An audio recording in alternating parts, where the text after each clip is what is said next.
Oi, gente! Sejam bem-vindos ao meu canal. Se você é novo por aqui, eu costumo falar sobre casos criminais reais nas quartas.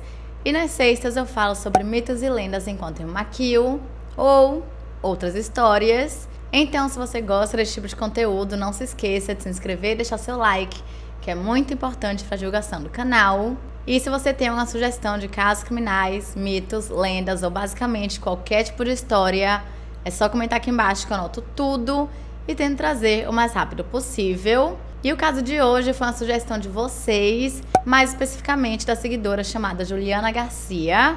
Então, muito obrigada, Juliana. Vocês sabem que eu amo quando vocês me sugerem casos, principalmente casos que eu não conhecia, que é o caso de hoje. Então, chega de blá blá blá e vamos pro caso de hoje.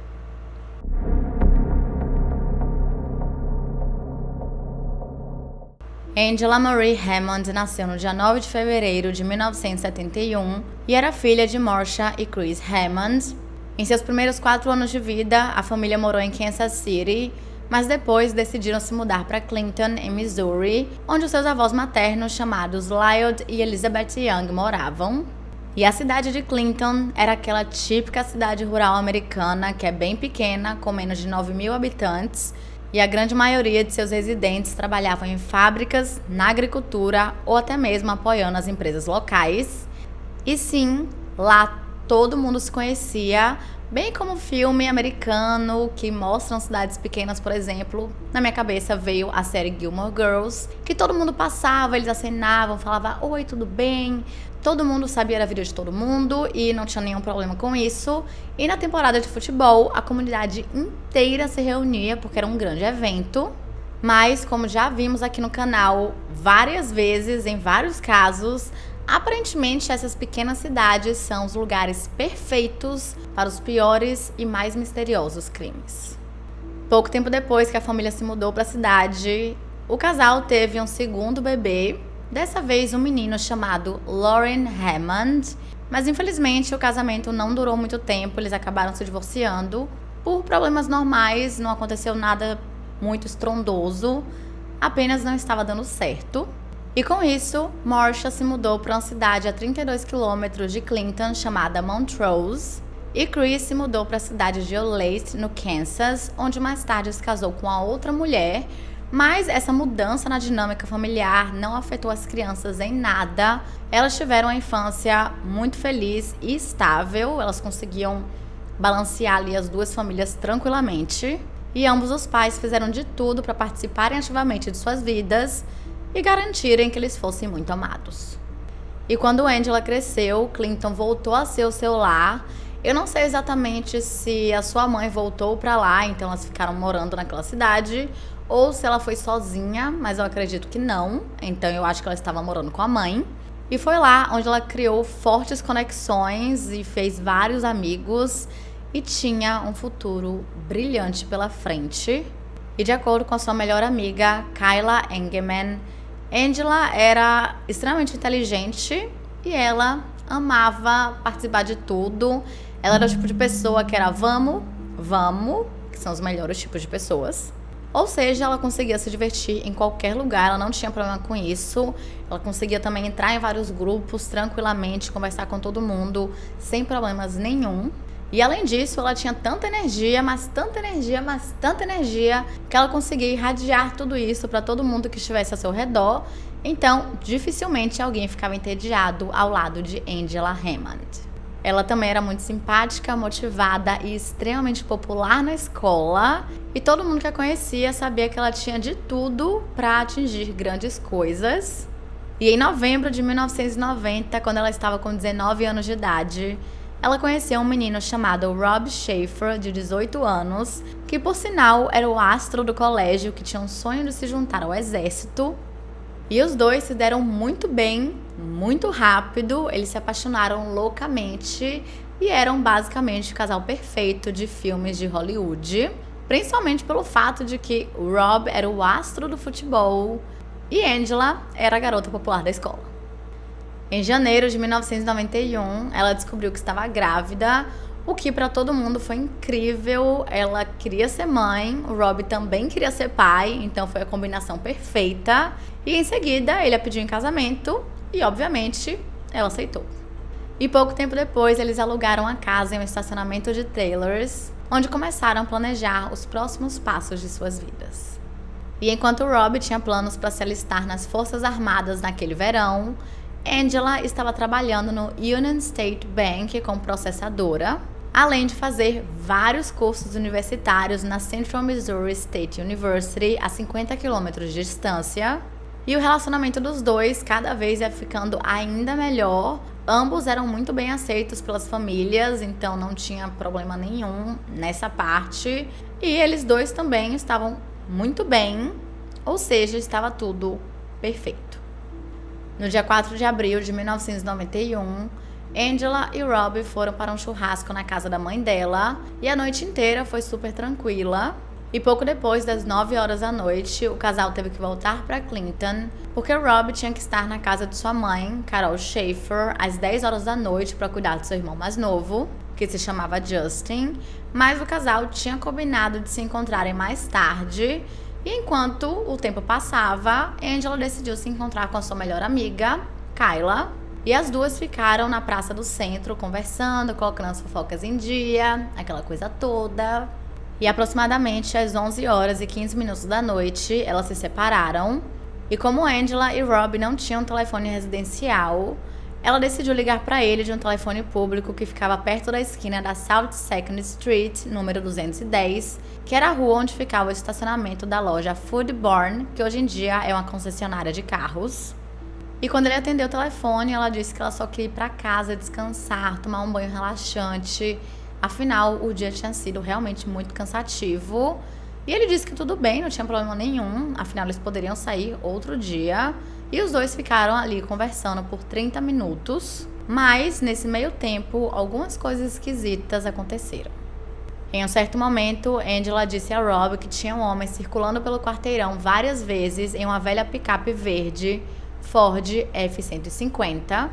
Poucos minutos depois, esse homem estacionou perto dela, saiu do carro e foi em direção a outra cabine telefônica, que por sinal ficava bem ao seu lado, mas ele não ficou ali muito tempo. Depois ele voltou pro carro, pegou a lanterna e ficava meio que mexendo na lanterna, olhando pro chão, como se estivesse procurando alguma coisa específica.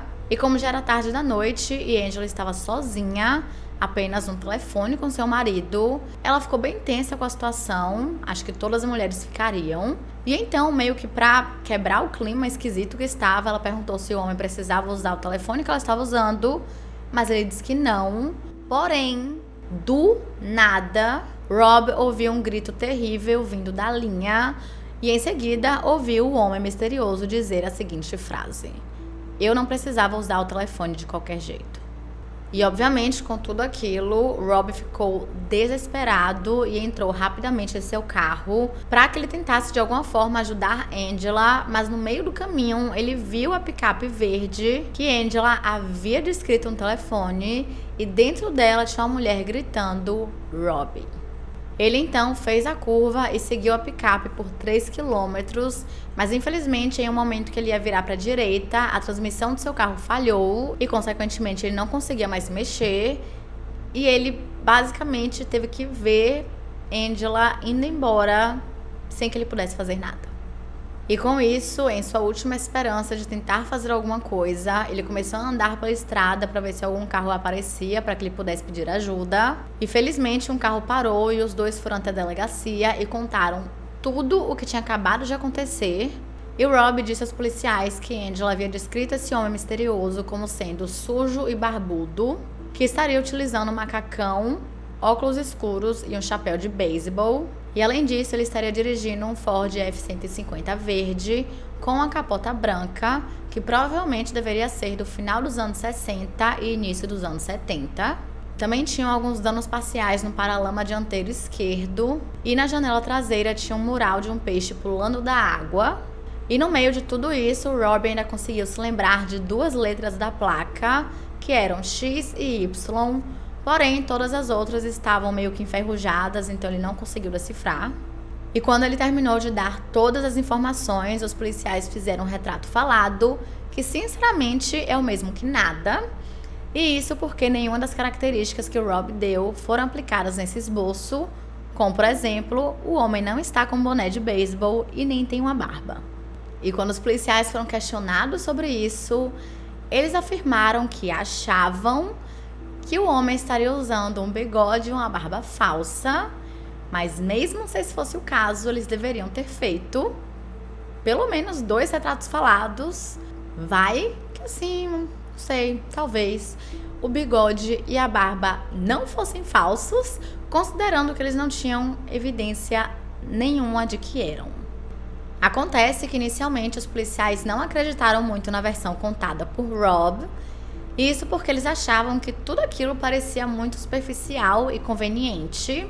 Mas pouco tempo depois, eles realmente encontraram seu carro no meio da estrada, sem nenhuma condição de ser ligado, e o carro de Angela foi encontrado no estacionamento do shopping, com sua bolsa ainda dentro. Mas mesmo assim, pelo fato de Rob ser a pessoa mais próxima, e nesse tipo de caso os parceiros ou pessoas mais próximas geralmente serem os culpados, ele foi considerado o principal suspeito do desaparecimento durante a primeira semana. Mas depois de um teste de polígrafo, que eu sempre gosto de lembrar para vocês que não é confiável, e 2 testemunhas que afirmaram terem visto essa mesma picape, ele acabou meio que sendo liberado, mas os policiais ainda estavam de olho. Assim que os policiais descobriram sobre o desaparecimento de Angela Hammond, o detetive Damon Parsons, do Departamento de Polícia de Clinton, entrou em contato com sua mãe, Marcia, e obviamente tudo aquilo foi um grande baque. Afinal, sua filha estava muito bem há poucas horas atrás. E em seguida, o detetive entrou em contato com o pai, Chris, e na mesma hora ele saiu do Kansas e foi até Clinton para ajudar ao máximo, dando informações e falando tudo o que ele sabia. E ele permaneceu lá por várias semanas. E obviamente os policiais aproveitaram a situação que tanto a mãe quanto o pai estavam ali para perguntar sobre a relação de Rob e Angela, para ver se realmente era tão perfeita assim. E eles disseram que sim, e que o Rob era completamente apaixonado pela sua filha e que definitivamente ele nunca seria capaz de fazer nada com ela.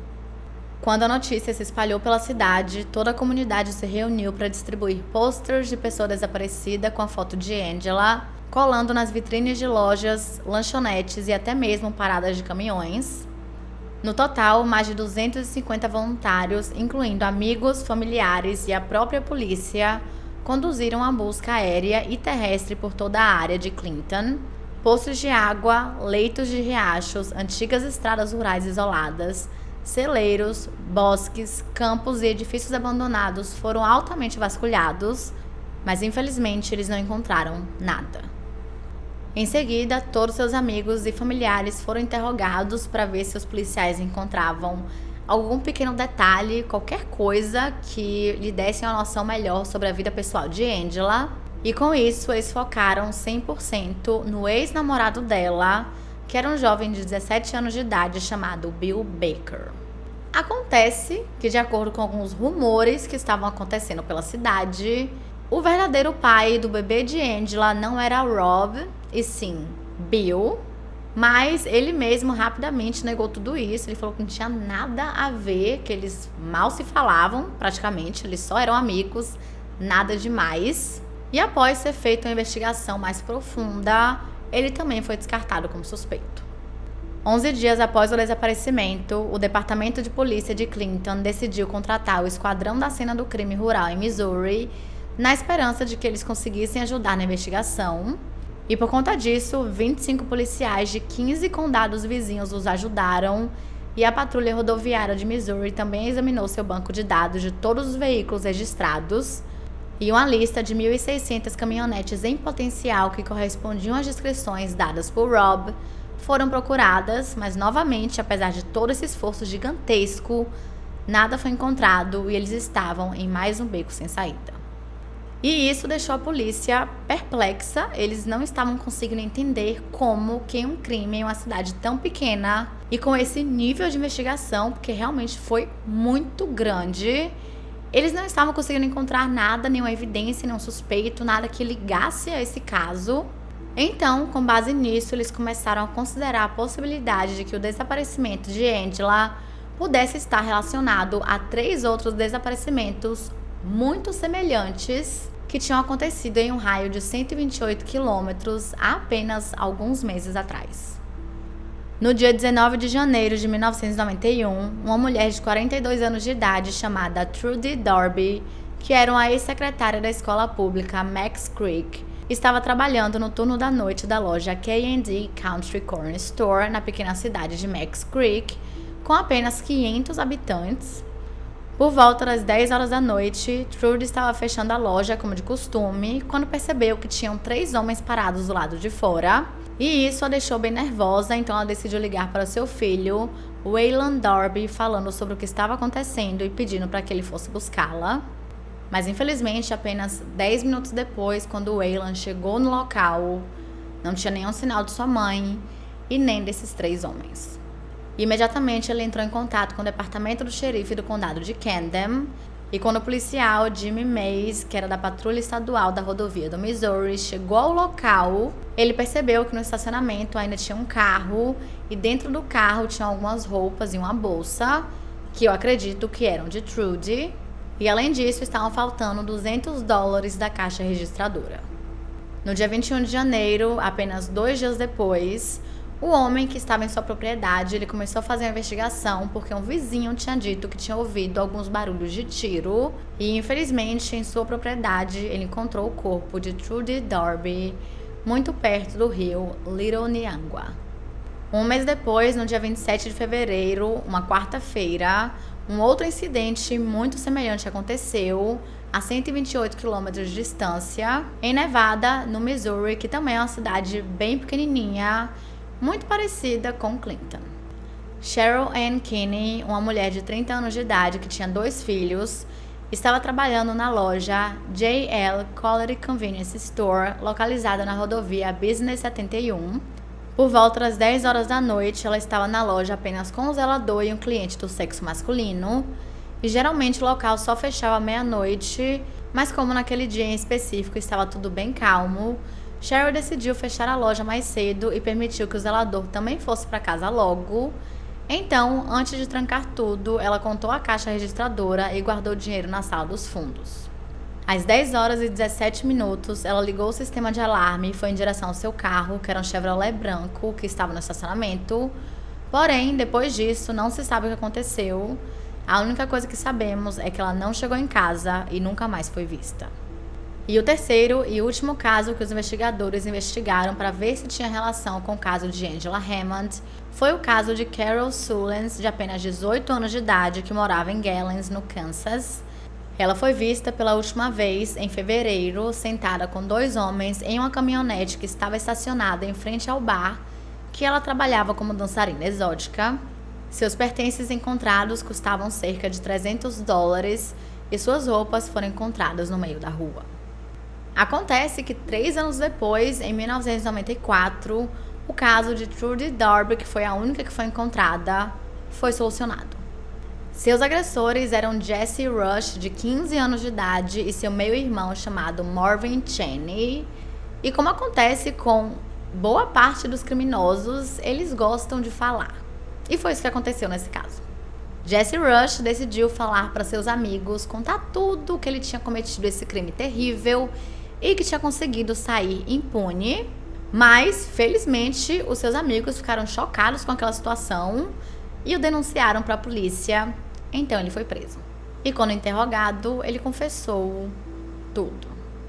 Poucos meses depois, o pai de Trudy Darby acabou falecendo aos 69 anos de idade, e antes de morrer, ele expressou a sua gratidão por conseguir viver ao máximo até que o caso de sua filha fosse solucionado e a justiça fosse feita.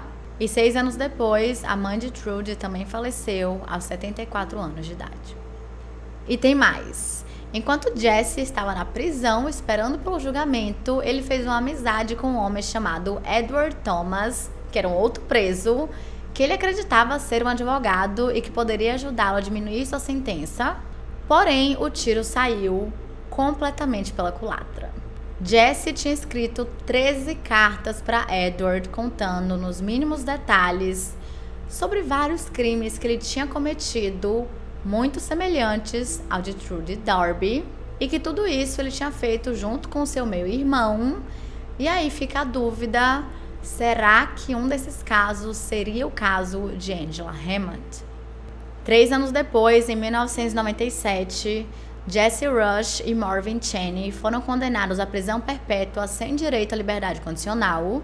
E em setembro de 2017, Jesse faleceu aos 56 anos de idade devido a causas naturais. Então, infelizmente, nunca saberemos se ele fez alguma coisa com Angela. Após o seu desaparecimento em 1991, o primeiro ano seguinte foi extremamente difícil para todo mundo, família, amigos, polícia, e isso porque eles não faziam a menor ideia do que realmente teria acontecido.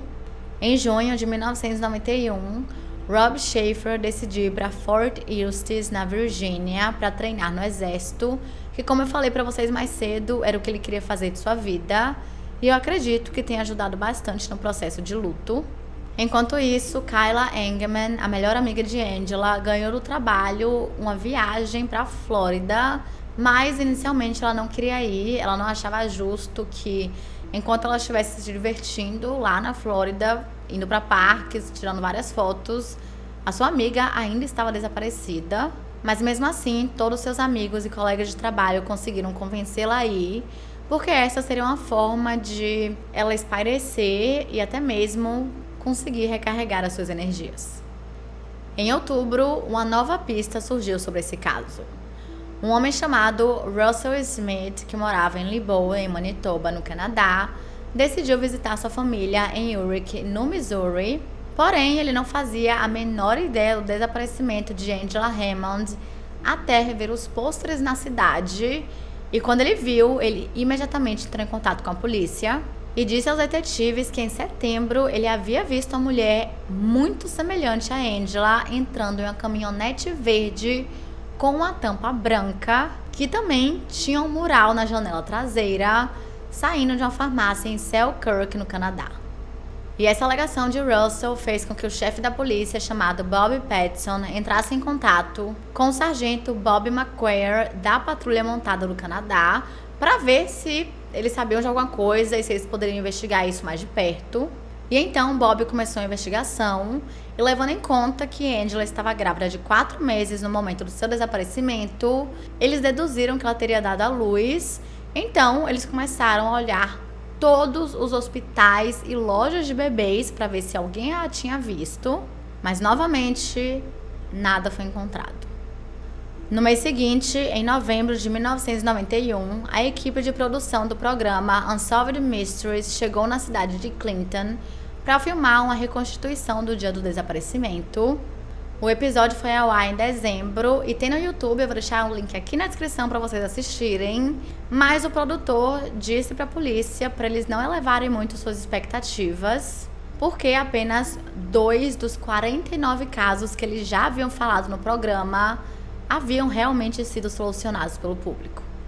E infelizmente, quando o episódio foi ao ar, ele não despertou tanto interesse assim dos espectadores e, consequentemente, não houveram novas pistas e o caso acabou esfriando. Mais recentemente, não sabemos exatamente quando, um informante entrou em contato com a polícia e disse que o caso de Angela Hammond era um caso de identidade trocada. De acordo com ele, em 1991, ele estava trabalhando como informante confidencial de um outro caso e acontece que o nome de sua filha também era Angela.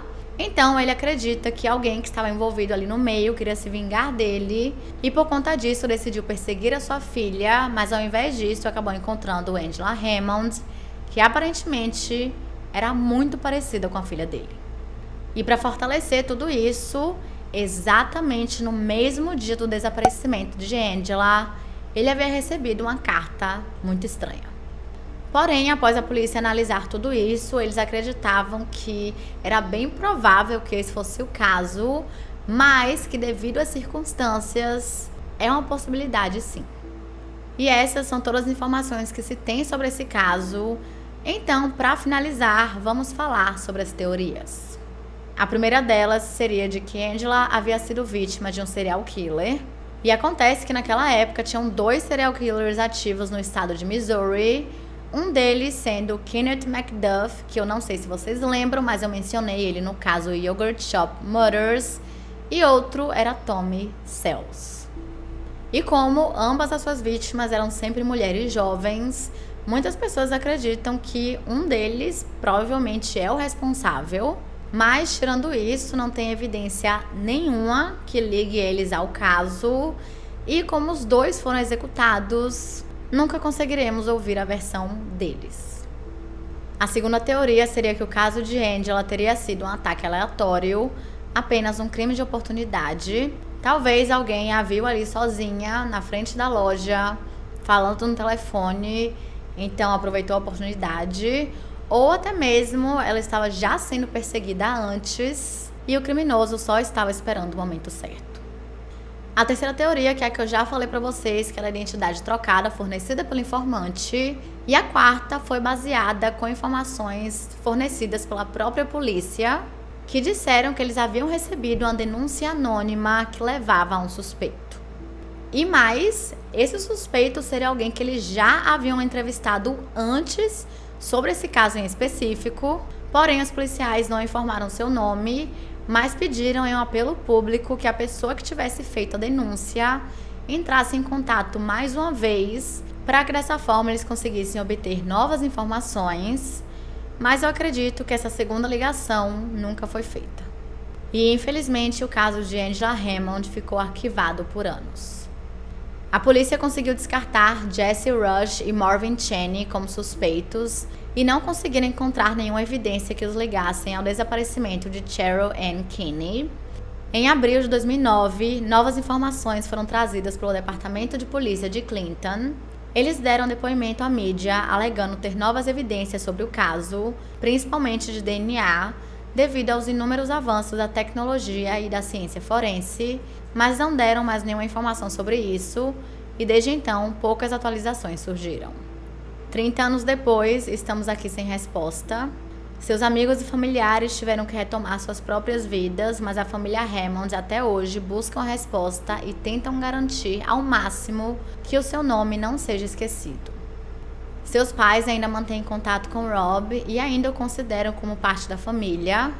Um tempo depois, ele decidiu sair da cidade, acredito que era muito doloroso relembrar daquilo constantemente, e começou a trabalhar com construção, e hoje em dia ele é casado e tem 2 filhos. E é isso, gente, esse foi o caso de hoje. Não se esqueçam de se inscrever e deixar seu like, que é muito importante para a divulgação do canal. E se você tem alguma sugestão de casos criminais, mitos, lendas ou basicamente qualquer tipo de história, é só comentar aqui embaixo que eu anoto tudo e tento trazer o mais rápido possível. E já avisando aqui no vídeo de hoje, não teremos vídeo na sexta, porém eu vejo vocês na segunda. E é isso. Beijos.